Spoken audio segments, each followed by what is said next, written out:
হাতে গান। যদি শাশুড়ি বয়ে ঝগড়া হয় না, মালা নিতে পারো, নিলে কি হবে জানো? সব ঝগড়া মিটে যাবে। আর কি হবে না, তোমাদের শাশুড়িদের একবারে বশ হয়ে গেছে, হাতের মুঠোই চলে এসেছে। বুঝতে পেরেছ? মালার দাম মাত্র 20 টাকা। বুঝেছ? তা এক এক করে যেই না সব গুণের কথাগুলো বলছে, সখীরা বলছে শোনো শোনো, আর মালার কি গুণ আছে গো?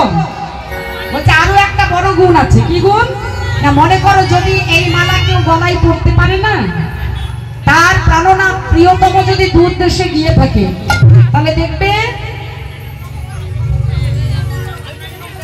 মনে করো যদি তার পতি দূর দেশে চলে গিয়ে থাকে না, এই মালার টানে দেখবে সে প্রিয়তমাকে কাছে পেয়ে গেছে, প্রিয়তমা তার প্রিয়তমকে কাছে পেয়ে গেছে এই মালার টানে। বুঝেছ? রাধারানী এই কথা শুনে মনে মনে ভাবছি সর্বনাশ, তার মানে তো আমার বধূ আমাকে ছেড়ে চলে গেছে। এখন যদি আমি ওই মালা গলায় পড়তে পারি, তাহলে তো আমি আমার বধূকে কাছে পাবো, ফিরে পাবো বধূকে। তাই রাধারানী তাড়াতাড়ি করে ডাকছো, মালিনী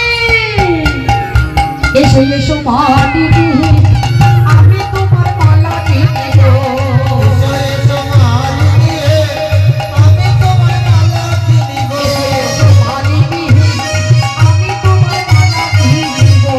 এসো এসো মালিনী, আমি তোমার মালা কিনিব। মালা এক গাছে নয়, দুই গাছে নয়, এক গাছে নয়, দুই গাছে নয়, মালার হালা গলায় পরিব, আমি তোমার মালা কিনিব। এসো এসো মালিনী, আমি তোমার মালা কিনিব। এসো এসো মালিনী, আমি তোমার মালা কিনিব। তাড়াতাড়ি করে এসো।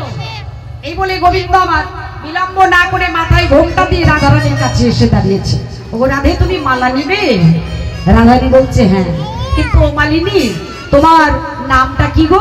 এমন করে বারবার মালিনী বলে তোমার ডাকা ঠিক না, তোমার তো একটা নাম আছে। কি নাম? গোবিন্দ চিন্তা করছে মনে মনে, যা নাম যদি বলি তাহলে তো রাধারানীর কাছে ধরাই পড়ে যাবে। তা নাম, আরে কি হলো, নাম বলতে আবার কারোর এত সময় লাগে? ভগবান বললেন আসলে তা নয়, আমার তো সবার মতো দু একটা নাম নয়, আমার হচ্ছে অনেক নাম। তা দু একটা বলো, তাতে কি হয়েছে? যেই না রাধারানী বলছে তার মধ্যে দু একটা বলো, ভগবান বললেন তাহলে বলি শোনো শোনো, আমার নাম হরি মালিনী।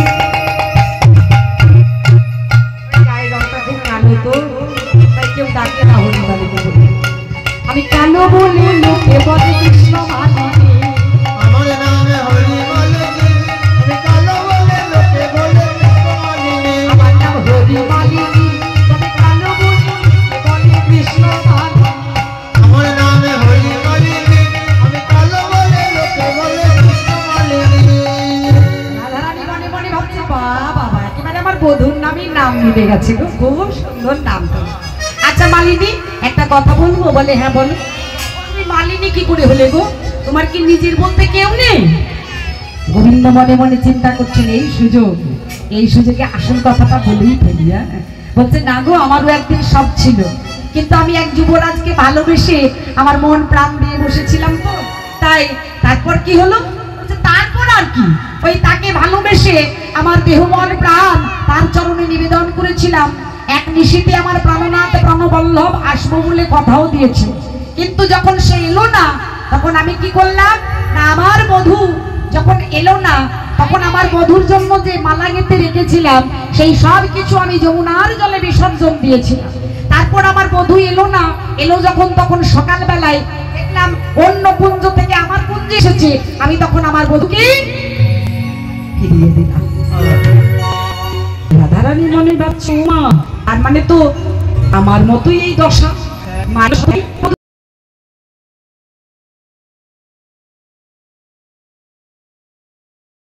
তোমার সেটা আমি দেব গুরু দক্ষিণা হিসাবে। জনক রাজা বলেছিলেন সবই তো আমার, এই রাজত্ব আমার, রাজ সিংহাসন আমার। বলছেন না, কোনো কিছুই তোমার নয়, রাজত্ব তোমার নয় আর রাজ সিংহাসন তোমার নয়, তাই এগুলো আমি তোমার থেকে গ্রহণ করতে পারবো না। তাহলে কি দেবে? বলছে শোনো, এগুলো বাদ দিয়ে যদি তোমাকে কিছু দিতেই হয়, তাহলে বলি শোনো, এগুলো কোনো কিছুই আমাদের নয়, সবই নয়। সবিনয়, সবিনয় কথাটির দুটি অর্থ। একটি অর্থ হচ্ছে সবিনয় মানে নম্র হওয়া, বিনয় হওয়া, আর একটি সবিনয় মানে কোনো কিছুই আমাদের নয়। এই জগতে কোনো কিছু আমার নয়, কিছু নিয়েও আসেনি, কিছু নিয়েও যেতে পারবো না। করছে মাত্র দিন দুই দিনের অভিনয়, অভিনয় করা শেষ হয়ে গেলে আমাদের প্রত্যেককে চলে যেতে হবে এই ধরাধাম ছেড়ে। হরি বল, হরি বল। তাহলে এটাই হচ্ছে মূল কথা। সেই দিন জনক রাজা বুঝতে পেরেছিলেন, আর সেই দিন জনক রাজা বুঝতে পেরে বলেছিলেন, ও তার মানে হয়ের ঘরে এতদিন আমি বসেছিলাম। যারা হয়ের ঘরে বসে থাকে তারা হয়ের সন্ধান পায়, কিন্তু নয়ের সন্ধান কোনোদিনও পায় না। নয়ের সন্ধান পেতে গেলে নয়ের ঘরে যেতে হয়। নয়ের ঘর কাকে বলে গো? সেই ঘরে আমাদের কোনোদিন যাওয়া হয় পান না। নয়ের ঘর কাকে বলি? ভজনের ঘর। ভজনের ঘরে তো আর সবার পক্ষে যাওয়া সম্ভব না।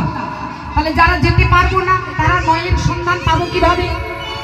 একটু চেষ্টা করে দেখুন, নয়ের ঘরের নামটা যদি আমরা একটু মনে করার চেষ্টা করি, নয়ের ঘরের নামটা, সেখানে দেখবো সবই নয়, মানে নয়ের ঘরে গেলেই সবই নয়।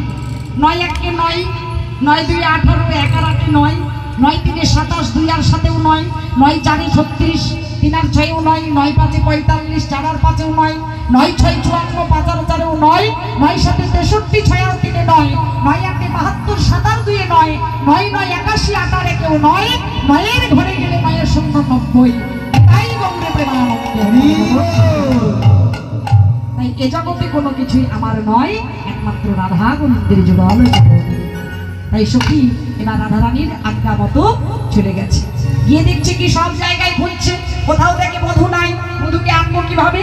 না সর্বত্র খুঁজতে খুঁজতে ওই যমুনার কোলে গিয়ে দেখে ধুলাই দূষণিত অঙ্গে শ্যামনাগর গড়াগড়ি যাচ্ছে। তা ভগবান শ্রীকৃষ্ণকে দেখে বৃন্দাবতী জিজ্ঞাসা করলেন, কি গো তুমি এমন করে এখানে পড়ে আছো কেন? চলো রাধারানীর কাছে।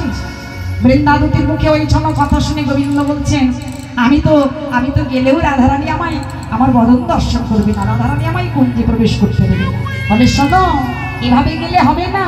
যদি আমার কথা মতো তুমি মানিতে এক রমণী সাজনে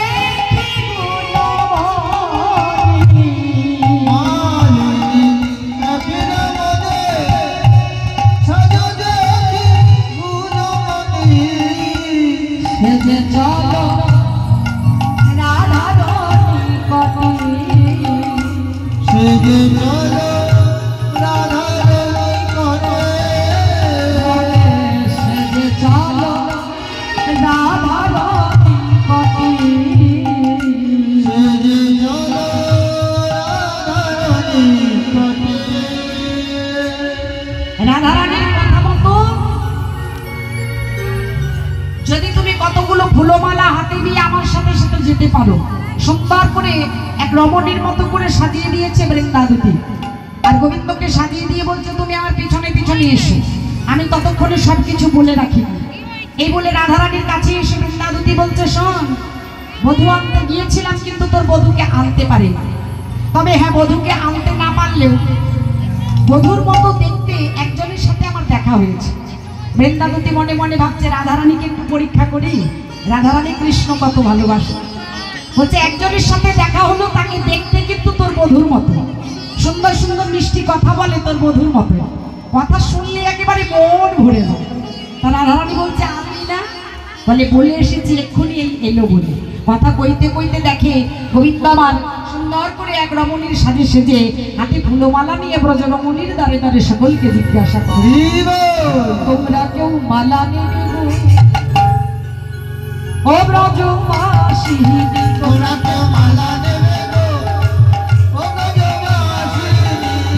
মালা নেবে গো ও ব্রজবাসী? তোমরা কেউ মালা নেবে গো ও ব্রজবাসী? মালা নেবে গো ও ব্রজবাসী? তোমরা কেউ মালা নেবে গো? তো এর কাছে কি আর মানবে মালাগুলো দিতে চাও? আমি যেই মাথা মালা যেই না বলেছে আমি মাথাটা নামিয়ে দাঁড়িয়ে বলেছি, ও এইটা তাহলে মালা পরাবে এই আর তখন এই সুযোগ আর হাতছাড়া করলেন না। কি করলেন? এবার মালাটি সামনে নিয়ে